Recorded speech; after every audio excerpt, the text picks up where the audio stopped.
விஜய் என்றத ஒரு ஆளை விட்டுரு. ஸ்டாலினே வந்தாலும் எழுந்து அந்த ஒரு ஆக்டிங் தான். சும்மா அப்படி எழுந்து உட்காந்து இருந்தினா கூட உன்னை யாரும் கேள்வி கேட்க மாட்டாங்க. சட்டமன்றத்தில் பனியன் போட்டுன்னு போலாமா? அது தமிழனுடைய மாண்பா? சொல்லுங்க. எந்த காலத்தில் 4 அடி துண்டு பெருக்கும் திமுக கவுன்சிலருக்கும் எம்எல்ஏவுக்கும் அந்த காலத்தில் வேட்டி தான் கட்டின எவனா ஒரு இவன் போட்டுன்னு வந்துட்டான்னு சொல்லிட்டு அவனை கண்ணாபண்ணான்னு திட்டின ஒரு திமுக ஆட்சி, திமுக காரவங்க. ஆனால் இன்னைக்கு பனியன் போட்டுக்கிட்டு பனியன் யார் போட்டுன்னு போவான்? இப்போ நானே பனியன் தான் போட்டுக்கிறேன். என்ன இது இதெல்லாம் வெளியில் வரும்போது போடலாம்.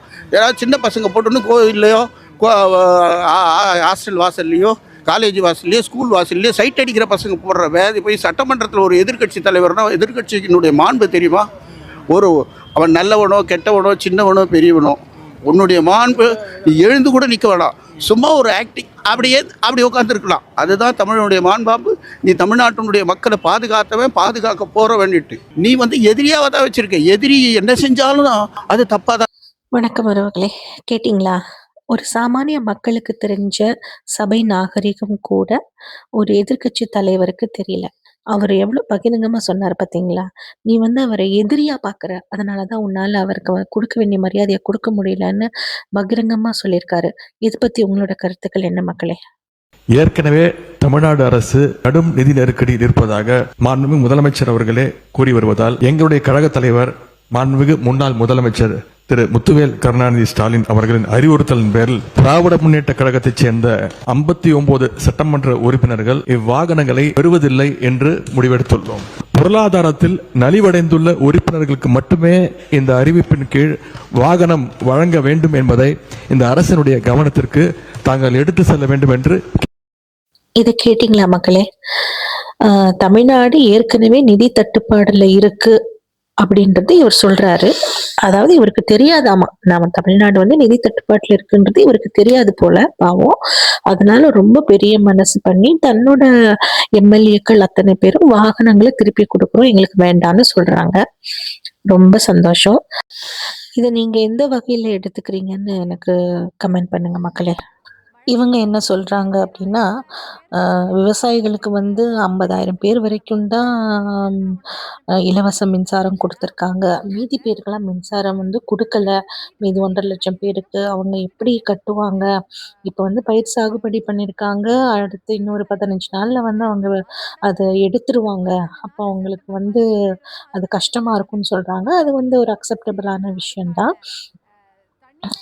அது அதே மாதிரி நம்மளோட மின்வாரித்துறையில வருஷத்துக்கு 1,50,000 கோடி வருமானம் வந்திருக்கும். ஆனா அவங்க 10,000 கோடி கடன் இருக்குன்னு சொல்றாங்க. கடனை சொல்றவங்க ஏன் வருமானத்தை சொல்லல அப்படின்னு ஒரு கேள்வி எழுப்புறாங்க. இது ஒரு நியாயமான கேள்வி. அந்த வருமானத்தை வச்சு நம்ம கடன் அடைச்சிருக்கலாம்.